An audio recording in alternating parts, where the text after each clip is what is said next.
Cool. Yeah, speaking about Twitter, I did a little deep dive on you on Twitter today, and I found some of your hate tweets.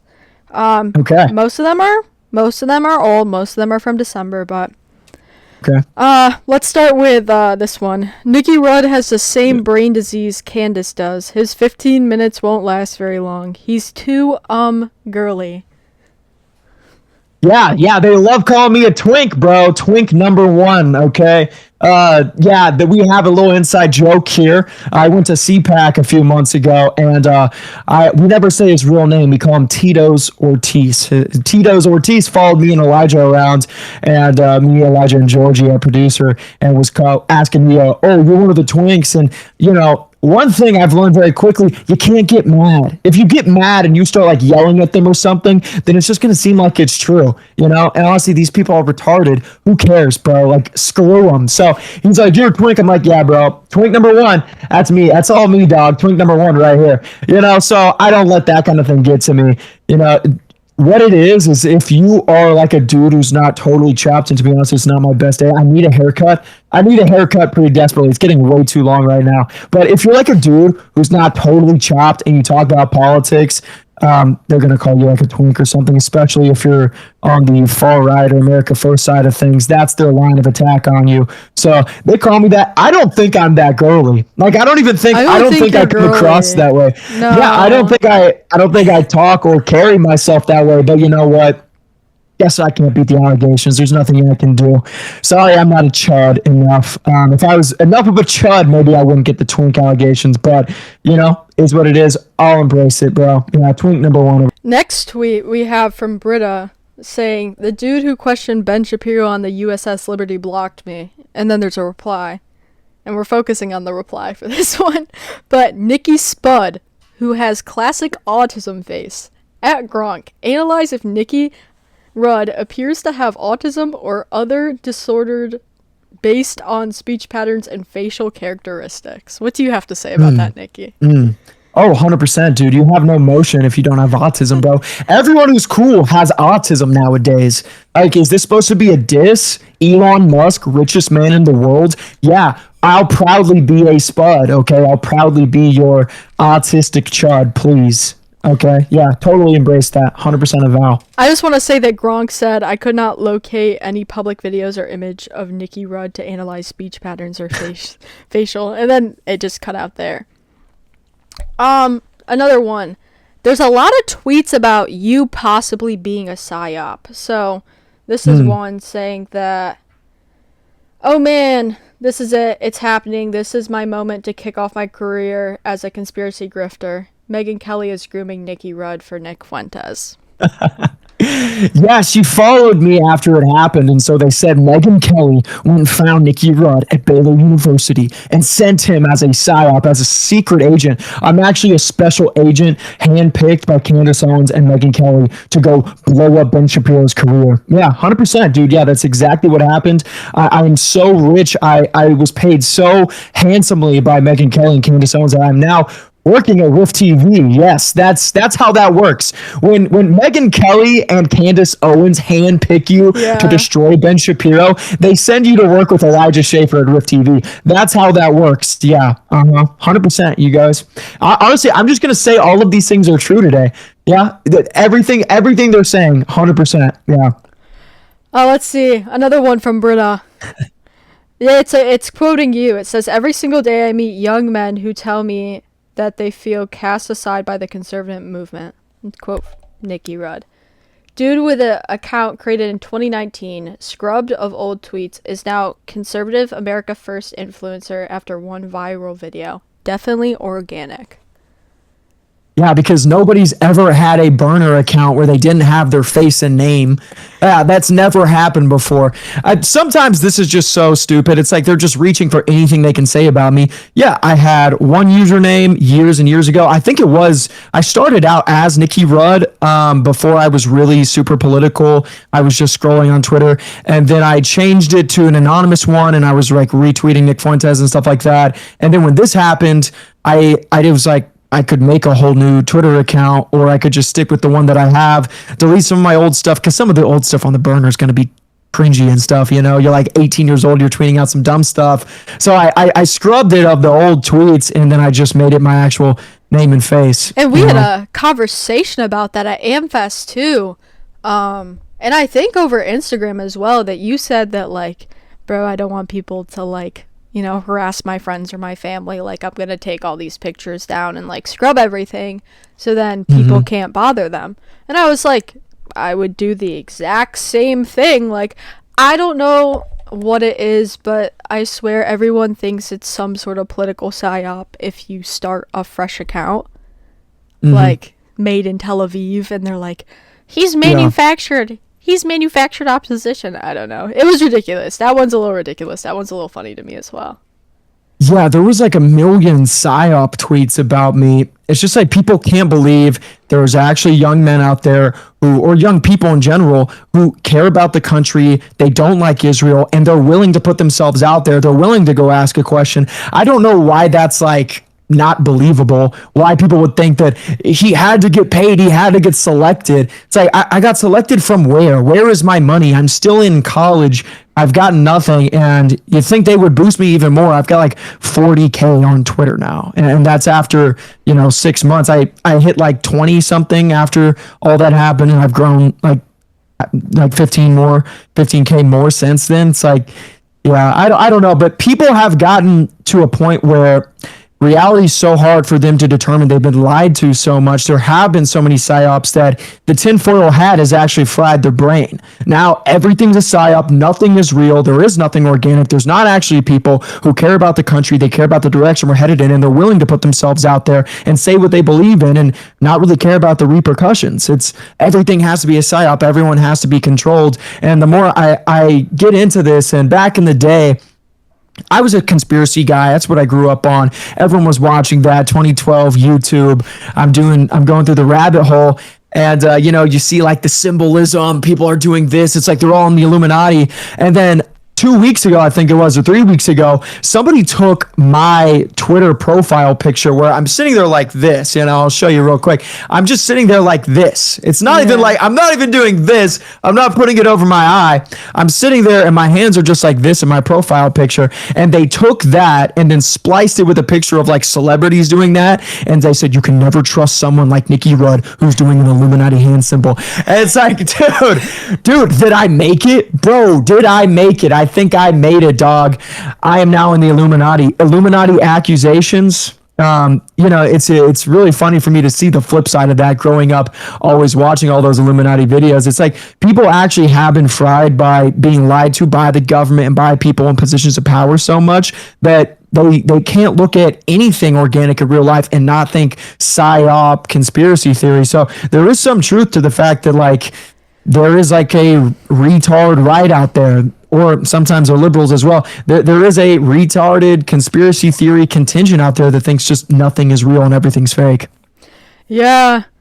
Again, another one. Nicky Rudd is organic as Jackson Hinkle. His question to Shapiro is supposed to be his big viral moment.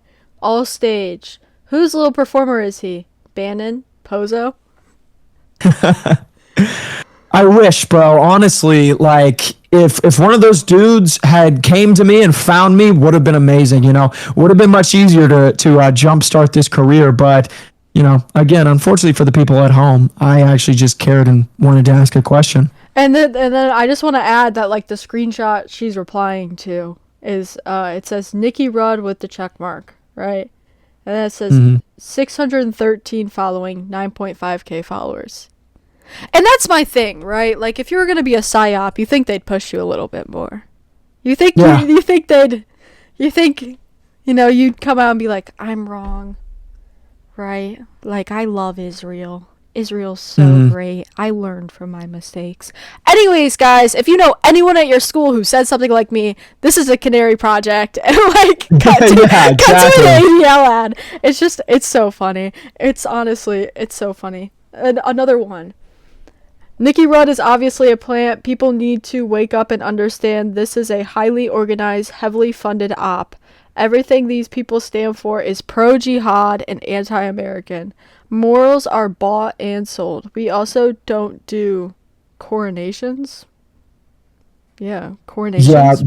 the more you read Twitter comments, you realize, maybe we are the goyim. Maybe we are the goyim. I read these comments when that first happened to me. I was like, I didn't realize how stupid everyone actually was. I had to go to the gas station and the grocery store just like everybody, and you see idiots walking around left and right, but you interact with people online. It's like, wow, maybe we are cattle. Maybe the Jews were always right. I'm sorry, that's a joke. It's a joke. But yeah, they were just saying anything about me possible. PSYOP over and over again was paid. I don't know where the money is. I'm still in the Toyota. Still in the Toyota, bro. Please send me my check. Please send me my 7K. I need to finance a new car. So I wish, honestly, if you're going to get the allegations, I just wish it was true. I wish they had sent me some money so I could have made use of, being a shill against Israel. I don't know exactly how that works, but yeah, wish it was true, honestly. The next thing I saw is that you also played piano in high school as well. Nope. No. Never played piano. I can play. Is it Mary Had a Little Lamb? Yeah, I think I can play Mary Had a Little Lamb. But no piano playing in my past. Yeah, you played piano in high school, and you're also a narcissist, and you're really rude too. Really? Yeah. Okay. That's news to me. I thought I was a really nice guy. I don't know. Guess you'd have to tell me.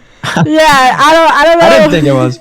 No, I don't think you're rude. I'd actually say that you're one of the nicer people that we've interacted with. I mean, we had a full conversation with you after. Yeah. We've been boys. That. We've been boys since. It's not Day one. day one. 15 seconds after the question. But no, Twitter's such an interesting place. Twitter's always so interesting to look at. But yeah, my thing about it, Twitter is that I think Twitter is the best social media, but it has the worst people on it. So because it's free speech and because Elon's freed it's the best place so that we can move the conversation, we can push the needle. But the people who are actually interacting with you in your comments and the people who are talking, to an audience of zero, they're tweeting out from an account that has 0 followers. It's like the worst, dude. Instagram comments, it's like the best people ever. They're like super happy. Pictures. They're hyping you up. Yeah. And then you go to Twitter. It's like people just telling you, kill yourself. It's like, oh my God. Okay. All right. Thanks, guys. yeah, no, Twitter's such an interesting place. That's really what it comes down to. And every account, I think it's funnier that the @Gronk. I'm not getting over that @Gronk. Analyze Nicky Rudd to see if he has any patterns of autism. I also don't know what autism face is. I've been trying to think about that since I read it, but I don't know. That seems a little. I thought it just meant you were a chud. I didn't know there was a specific autism face. That's a new one for me. But yeah, I guess they were just calling me a chud. I'll take it. No problem. Yeah. So we had a conversation recently, a couple weeks ago, and you talked about converting to Catholicism. Yeah. It's been a process over the course of a few years for me now. I grew up Southern Baptist, Protestant, and there were some great people I met at the church I went to.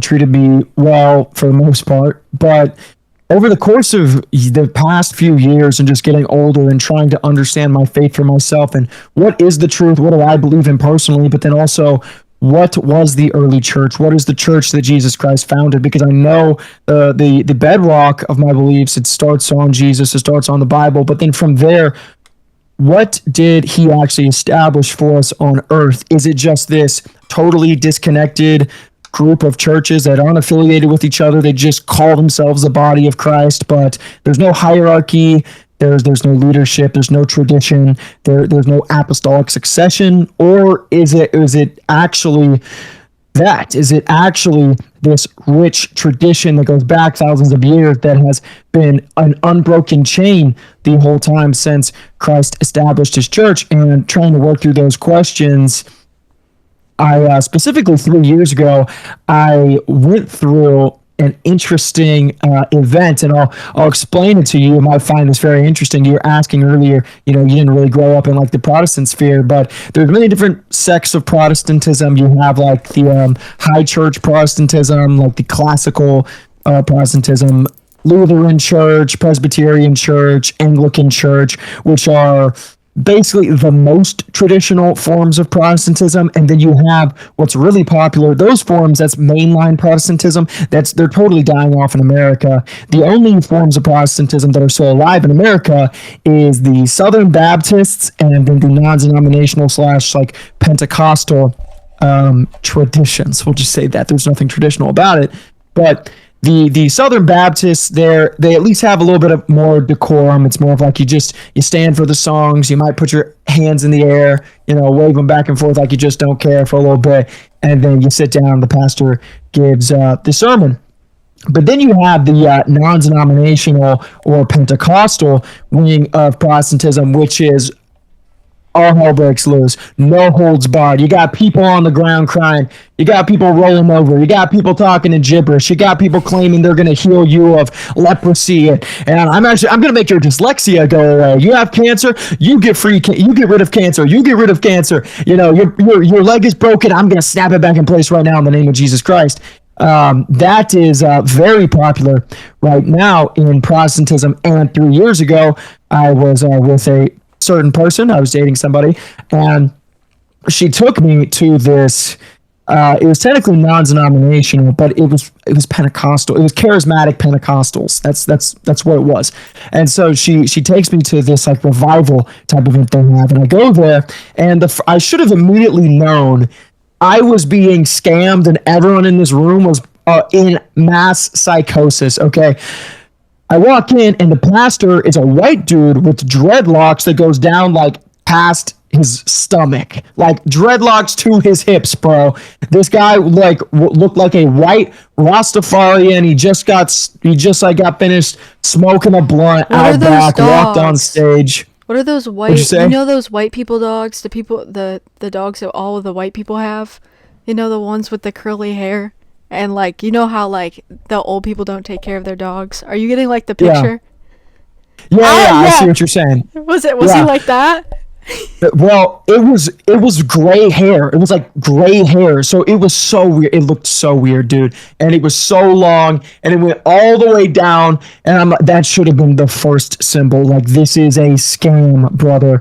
But I'm there, and this guy is talking about all the power he has in the spirit, and he's talking about all these healings he's done, and how he's delivered people from all these demons. And they're doing a worship sermon and or worship service, and people are crying and they're falling over and speaking in tongues and stuff. And I had heard of these things before, but again, I grew up at a Southern Baptist church, so they don't do that kind of stuff. People aren't speaking in tongues, quote unquote, at Southern Baptist church services. That's a very Pentecostal charismatic thing. And so I'm sitting there, I'm like, okay, at this point in time, I wasn't 100% going to be Catholic. So I was trying to have an open mind. The fact that I was there with the girl probably played a part of that, but I'm trying to have an open mind.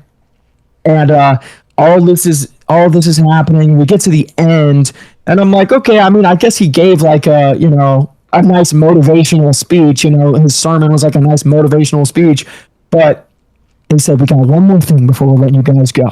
And this is the most powerful time of our night. And the girl, she's like, oh my God, Nicky, this is going to be insane. You've never experienced anything like this. I'm like, what is about to happen to me, bro? Am I about to start levitating? What is going on? And then they say, we're going to do a fire walk. I'm like, what the hell is a fire walk? Are we about to walk across hot coals?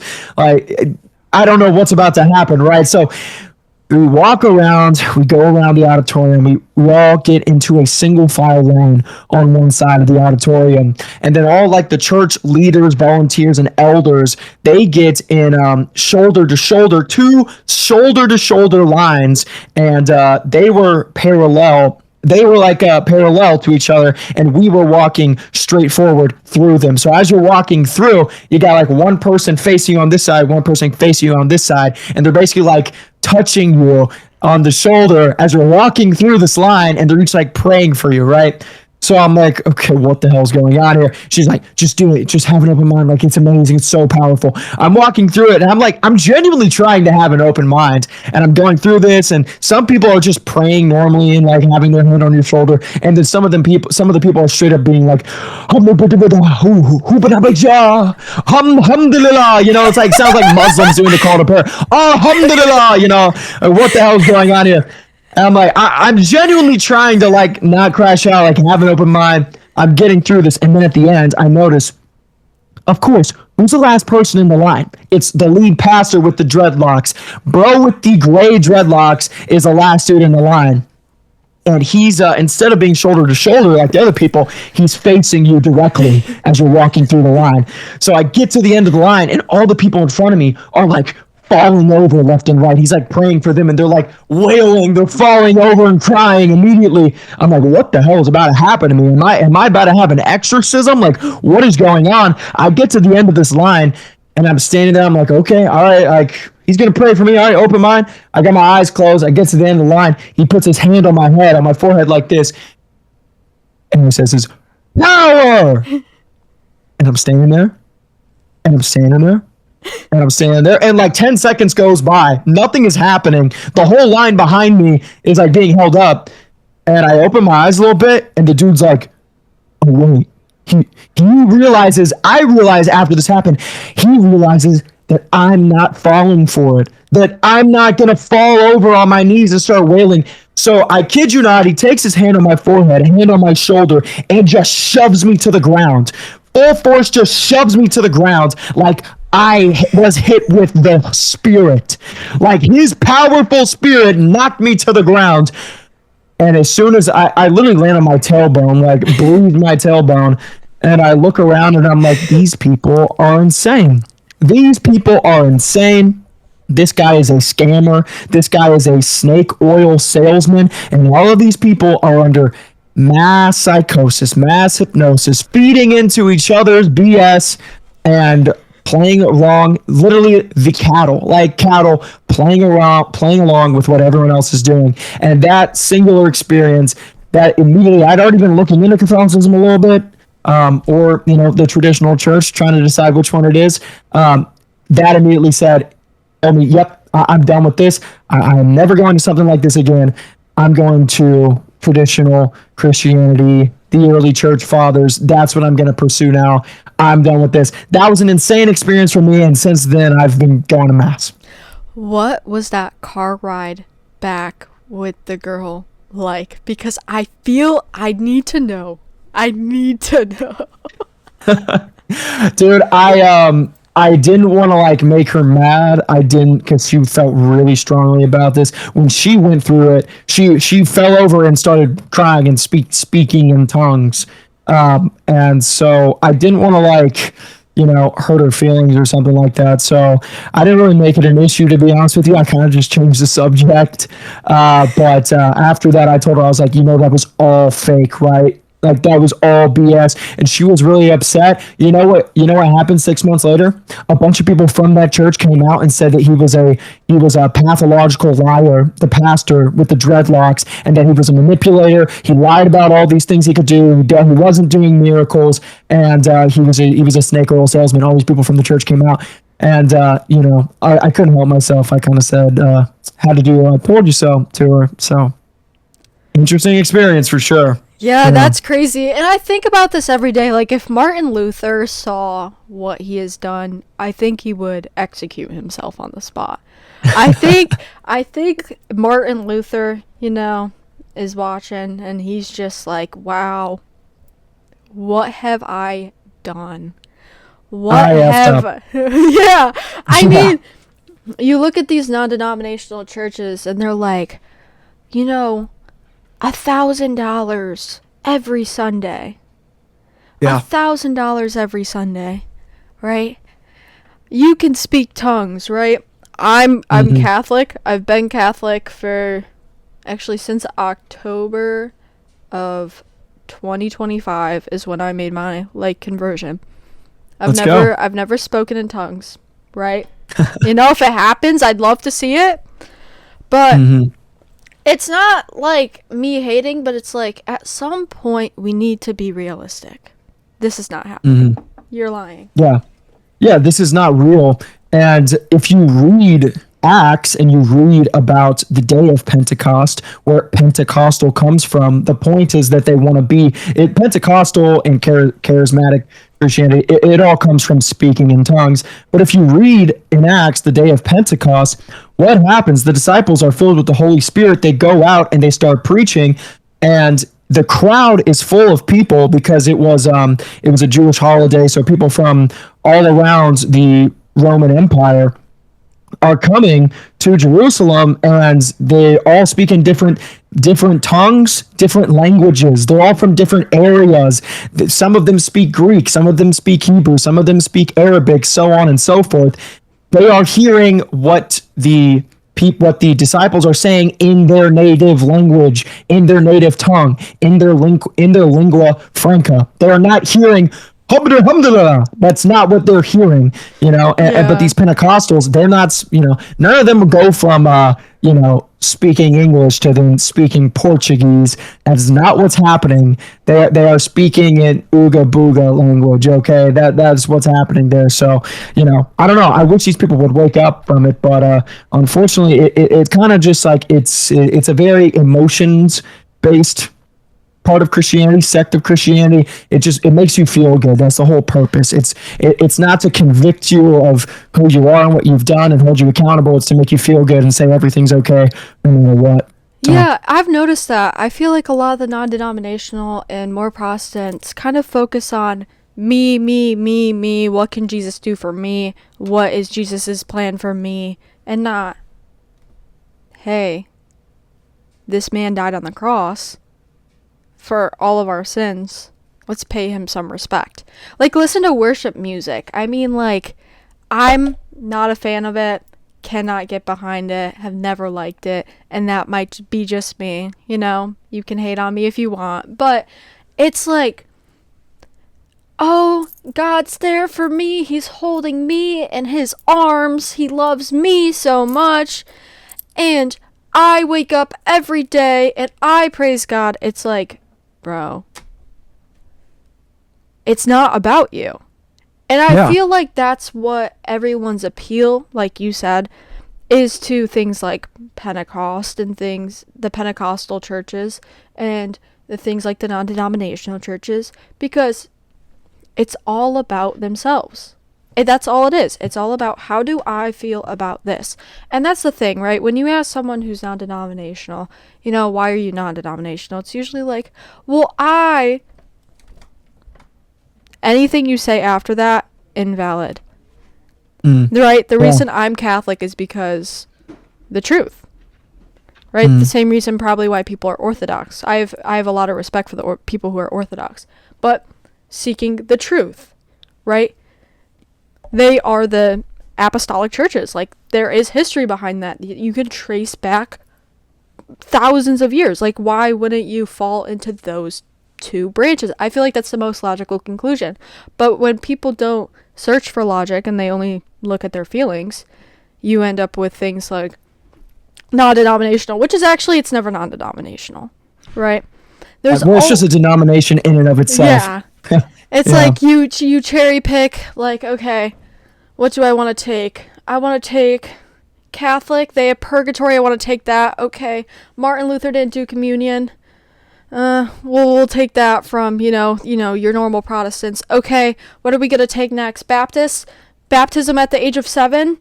All right. We'll take that. Oh, you can get rebaptized. Don't forget, you can get baptized 4 times, which you're not supposed to, by the way. I think everyone forgets. You're not supposed to get baptized 4 times. If you need to get baptized 4 times, there's a bigger issue going on.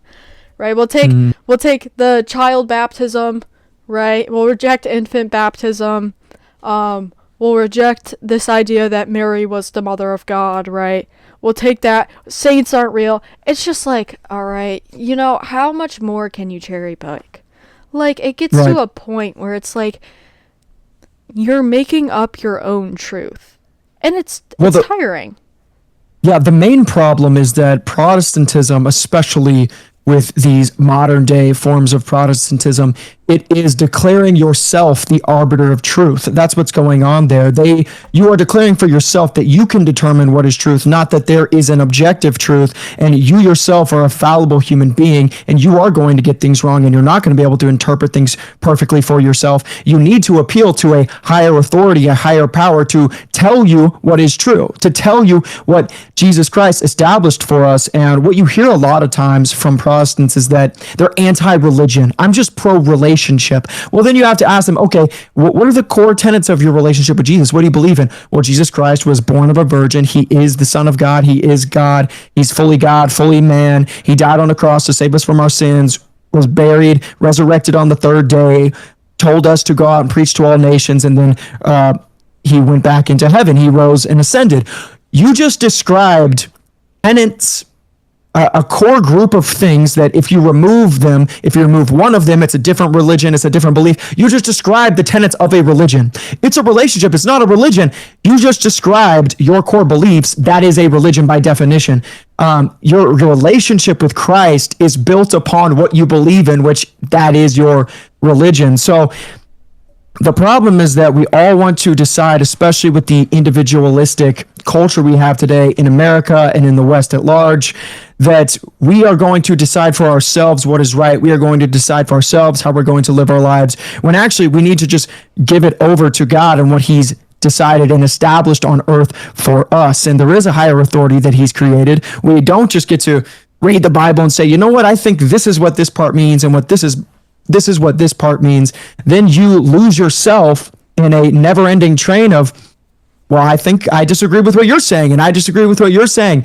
And that's where you end up in chaos, and no one knows what the truth is, and no one can describe and prescribe what we should be doing, what we shouldn't be doing. So that's why for me, it's like, okay, I definitely have to go to an apostolic church where there is a standard that's been set that is unmovable, unshakable, is rooted in tradition that started from the early church fathers, whether it's Polycarp saying that a church is not valid unless it has a bishop, to all the other early church fathers who died, and where many of them were killed by the Romans, killed by the Jews, at the time, right after Jesus. They described that the Eucharist is the body and blood of Christ, that you need apostolic succession, that you need a bishop for a church to be valid. All of these things were stated by the church fathers. I am not going to choose what somebody, the Baptist denomination was started in like the 1800s. Yeah, I'm not going to go with whoever that guy was and forsake the disciples of Peter and Paul and John and etc. Yeah, and I think the most interesting part too, and like I've talked to a small number of Protestants who don't know this, but there's actually a difference between, the Catholic Bible and the Protestant Bible. Martin Luther removed, I believe it's 9 books, but you'll hear Protestants all the time be like, well, where is that in the Bible? I'm like, well, if you open to Sirach, they're like, I don't have that. Of course Yeah. You don't have that. Of course you're missing that book. Of course you're missing that book. You know why? Because it has what we've been trying to tell you, right? Mm-hmm. And that's like one of the things on like my personal journey where it's like, I could be just non-denominational or I could be Catholic, right? And like I am a person who deeply cares about like the truth and like finding everything out. And I go to a Catholic college. And I'm lucky enough to have friars who live on my campus, Franciscan friars.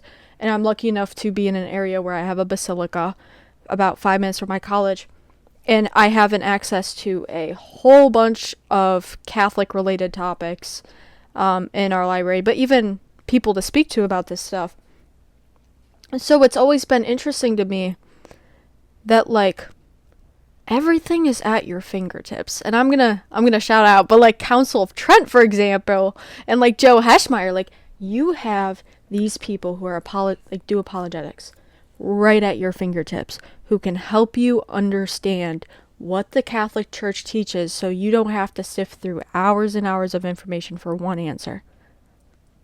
Why are you not taking advantage of that when you're trying to figure out where you want to go with your relationship?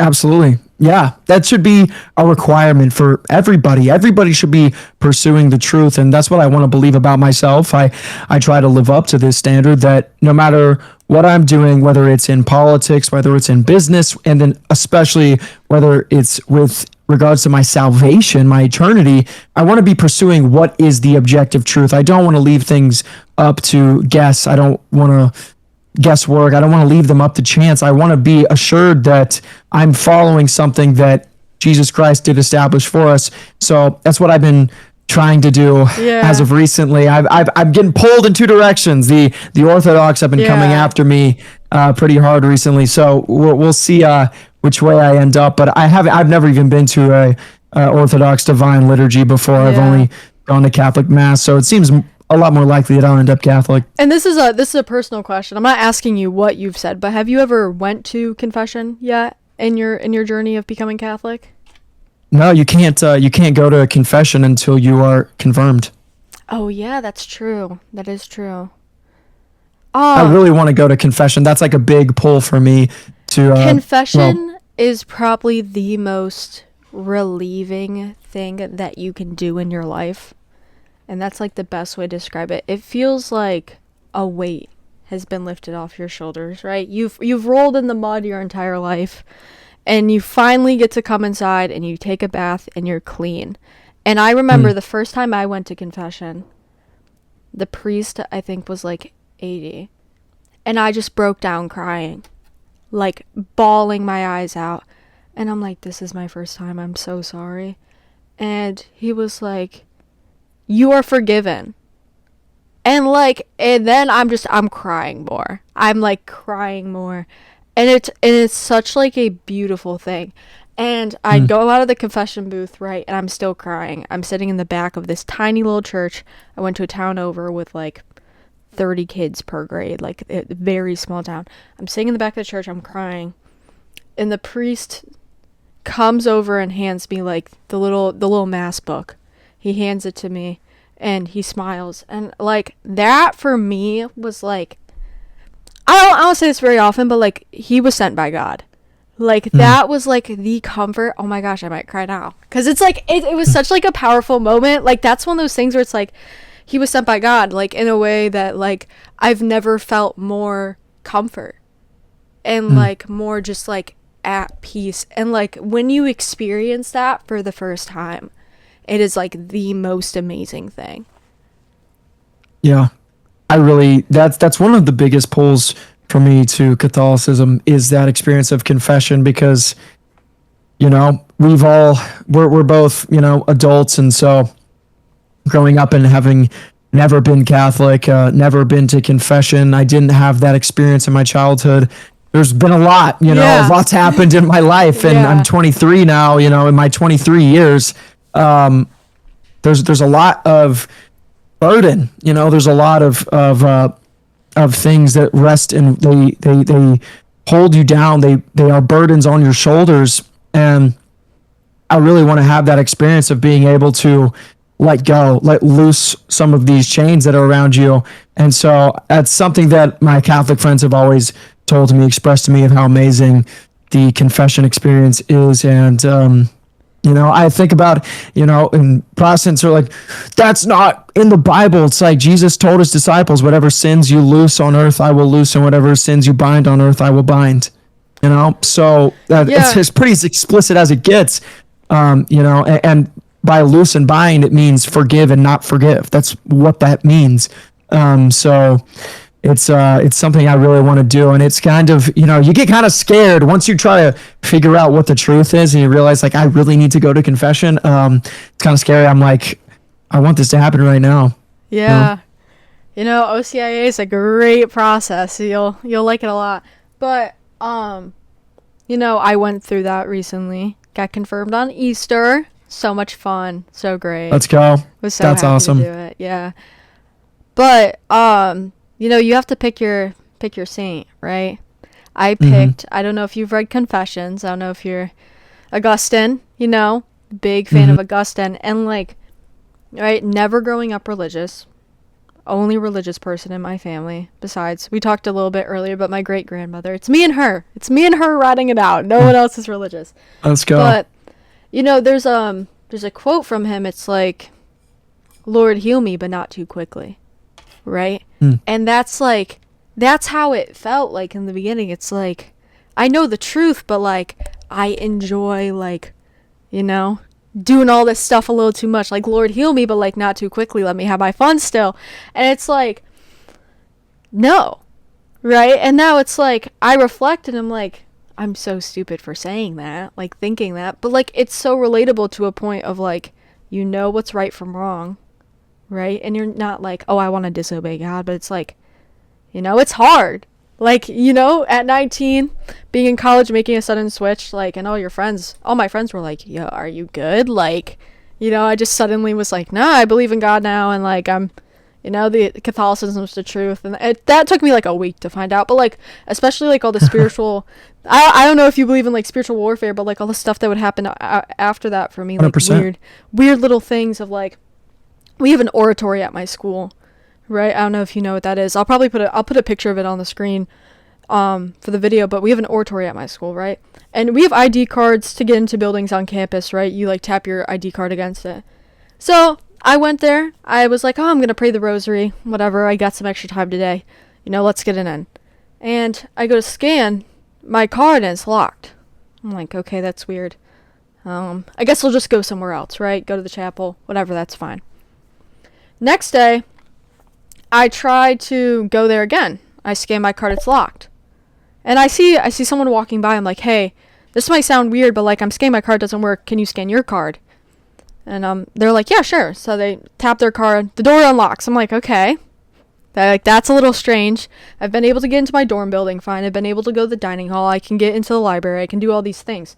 So I call security. And I'm like, hey, like my card isn't working for this building. Is it locked for some reason? Like, whatever. They're like, oh, you're not in our system. By the way, I've gone to this college for a year and a half at this point. So to me, I'm like, what do you mean I'm not in the system? Like, how can I get into my dorm room? How can I go to the dining hall? They're like, oh yeah, your card, like, you're not in our system. Like, you don't exist in our security system. I'm like, okay, that's like a little weird. Like, I'm trying to go into the only religious building on campus and I can't get in.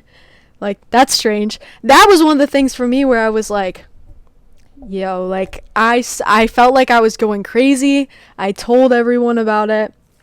Whatever. They said they were going to fix it. They didn't fix it. Right? Anyways, I go talk to one of the friars the next day. I'm talking to him. I'm like, oh, I'm going to go to the oratory. I told them this whole story, and they were like, they said they fixed it. Whatever. And then I go to the oratory again, and like they have cars, so like the way the campus is set up, you can see the oratory and there's like a little road passing through, and I'm trying to get in and he can like see me from his car, so he's like watching me. And I call security again. He sees me like on the phone now, and he gets out of his car and he comes stands next to me, and security now says that I am not a student and I don't go here. And I'm like, okay, this is more crazy because I've gone here for a year and a half. I can get in the dining hall. I can go to my classes. I can log in, all my stuff. It's not like I had bad grades either. I had like a 3.5 GPA at this time. Like, there's no reason for this to be happening. So I call them and they're like, like, just come and get a new card. So I go get a new card. They're like, yeah, you're not in the system. And it looks like you were deleted. I'm like, okay, that's super weird on a campus with 2,000 students. Like, why am I not in the system? Whatever. I end up being able to get in, but let me tell you, like, that was just such like a weird thing to me because it's like I'm trying to go pray and I'm being interrupted. And I had like, I talked about with the friars, like I had dreams about this, like, too, that I would like be trying to pray and someone would be interrupting me. It's like, I don't like this, whatever. Very strange, very strange. So it was like, you try to come over the truth, and it's like, we call him the one of the friars calls him like the evil one, but the evil one's standing like 3 steps behind you, like, let's cut this out, let's stop it. But yeah, well, we have an enemy, and he wants to throw as many obstacles in your path to keep you from following the righteous path. He doesn't want you to become a weapon that can be used against his kingdom, right? There are two kingdoms. You have the kingdom of heaven and then the kingdom that's on earth right now. And one thing that I would always say to some of my friends who they don't believe in conspiracy theories, right? They Yeah. don't believe that there are people behind the scenes on earth pulling the strings for evil, but they're Christian, right? These are my friends who are Christians who don't believe in conspiracy theories. This is what I tell them. What is the third and final test that Satan puts Jesus through after Jesus wanders on earth for 40 days and 40 nights, right? So he puts Jesus through several tests, and the last one is he takes Jesus to the highest mountain in the area, and he gives him a vision of all the kingdoms on earth. And he says, if you will just bow before me, I will give you control over all the kingdoms of the earth. Now, I think that he's speaking literally. And if you look at in the Old Testament, King Nebuchadnezzar talks about how the devil would have control over different kings on the earth. And there were times where Daniel was supposed to be saved by an angel, but the angel told him that there was a principality on earth that he had to fight in order to get to Daniel.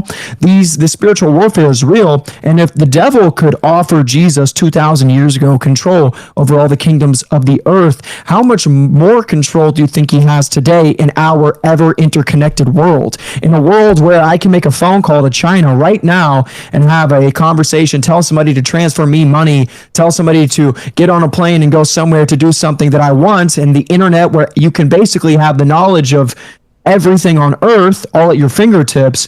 How much more control do you think the devil has today versus 2,000 years ago, where it would take years and years and years just to go from one country on foot or on horse to another country just nearby?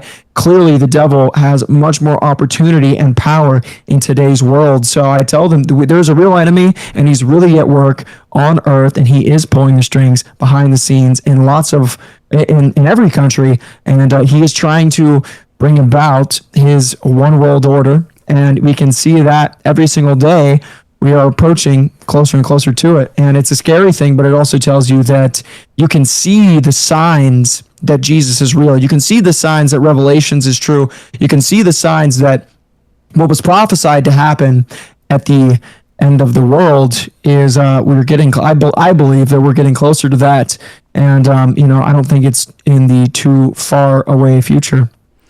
Yeah, but I've always been. This is a saying. I actually talked to one of the friars recently. I like to stay in connection with them over the summer, and it's you don't break into an empty house, right? You don't break into an empty house. People who have their struggles and their religion, their relationship, be in the church and with those sort of things. You don't break into an empty house. Those people, are strong followers of Christ, whether they're Orthodox, Catholic, or whatever. There's a reason they're being affected, and especially getting stopped praying and those sorts of things. And it's you do start to feel crazy at some point, right? I had to sit there and I had to I actually went to a therapist and I asked, I was am I crazy? Do I need to be admitted? Am I going insane? Can anyone else see this? And it's it got to the point where I would start keeping notes of weird stuff that was happening, and I would bring them. I'm listen, if I need to go to the psychiatric hospital right now, admit me. I feel I'm going insane. It feels you're in a show and there's a camera on you. You're what is possibly going on? And it's stuff like that. And I know we talked about the Pentecostals and stuff, but I was starting to feel like one at some point. All these weird things that are happening to me, especially surrounding prayer. I had timestamps and everything too. And I was I feel I'm going insane. And I don't know if you've had any similar experiences where you're I feel I'm the only one seeing this right now. How are we all missing this? Yeah, I haven't had supernatural experiences, not recently, maybe a long time ago, but sometimes I look back and I wonder if I was reinforcing some of my own beliefs that I already had. But my experiences are just always being in the right place at the right time when it was the least likely thing to happen. Over and over again, especially, in the past 6 months, in the past year, certainly, just ending up somewhere I didn't plan to be, really didn't want to be, and being put there seemingly for a reason and for a purpose that I never would have imagined or dreamed of, and it continues to happen to me. So I just think that there is a power at work in my life, and I'm certainly not a perfect person, very far from it, but I truly believe in my heart of hearts that there's a reason why I do what I do, the reason why I have this platform and this ability to do this. And I have some sort of destiny that I'm supposed to fulfill. And whether that's just pointing one person who's going to make an eternal impact, if I just point one person like that in the right direction, then that's what it was for. And if it's something different than that, something bigger, something bigger than that, something not, whatever it is, I'm here for a reason, and I want to fulfill that, and I don't want to hinder myself. I don't want to hinder other people from it. I think that I was placed here for a reason. I want to find it. I think that's great. I think that's truly great. And I think it takes a long time for a lot of people to figure that out. So having that figured out at such a young age, like, that's one of the blessings of being, like, Catholic adjacent. Because you're not confirmed yet. You don't know what you want to be. Yeah, So we'll say Catholic we're getting adjacent. there.